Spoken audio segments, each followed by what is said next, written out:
बात है एक जंगल की और वहां एक कौवा रहता था। आप जानते हैं ना, कौवे का रंग बड़ा काला सिया होता है, मगर वो बड़ा खुश था, बहुत एंजॉय कर रहा था लाइफ को। तरह तरह के खाने खाता और रात होती तो किसी भी खुशबूदार दरख्त पर जाकर रात बसर करता, एंजॉय कर रहा था अपनी लाइफ को। अचानक उसकी नजर एक सफेद कबूतर पर पड़ी। वो सोचने लगा कि मैं काला और ये सफेद, ये कितना खूबसूरत है, कितना अच्छा लग रहा है, मुझसे ज्यादा खुश तो ये होगा। अब इसी ख्याल में वो परेशान रहने लगा और उसे रात को नींद भी ना आए। एक दिन वो कबूतर के पास पहुंचा और कहा कि तुम कितने खुश नसीब हो, तुम्हारा रंग सफेद है और मैं तो काला हूं, तुमसे ज्यादा खुश तो कोई नहीं होगा।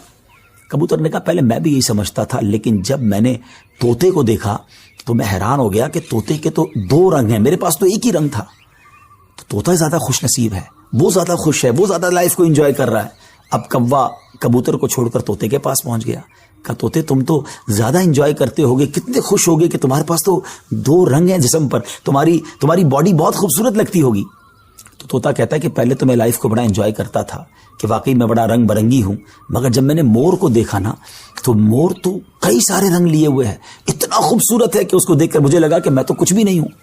अब कौवा उड़ते उड़ते पहुंच गया मोर के पास। मोर चिड़ियाघर के एक पिंजरे में मौजूद था।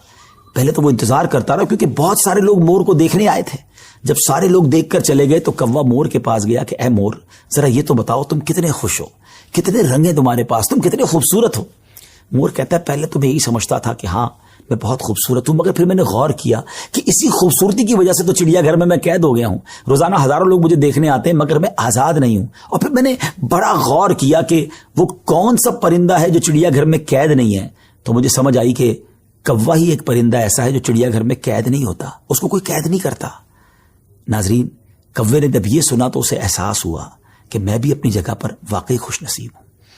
अब यहां बज़ाहिर तो ये एक फर्जी वाकया है, लेकिन अगर इसको हम अपनी जिंदगियों पर इंप्लीमेंट करें, अपने बारे में सोचें, हमारे पास बहुत कुछ है, लेकिन जब किसी को हमसे ज्यादा वाले को हम देखते हैं ना तो हमें अपनी चीजें कमतर नजर आने लगती हैं। अपना घर छोटा लगने लगता है, अपनी मोटरसाइकिल, अपनी गाड़ी, अपनी साइकिल वो हमें बड़ी कमतर लगती है जब किसी की बड़ी गाड़ी देखते हैं, किसी का बड़ा घर देखते हैं, किसी की लाइफ स्टाइल को देखते हैं। जो है उस पर एंजॉय नहीं करते बल्कि उस पर शिकवा करते हैं, नाशुक्री करते हैं।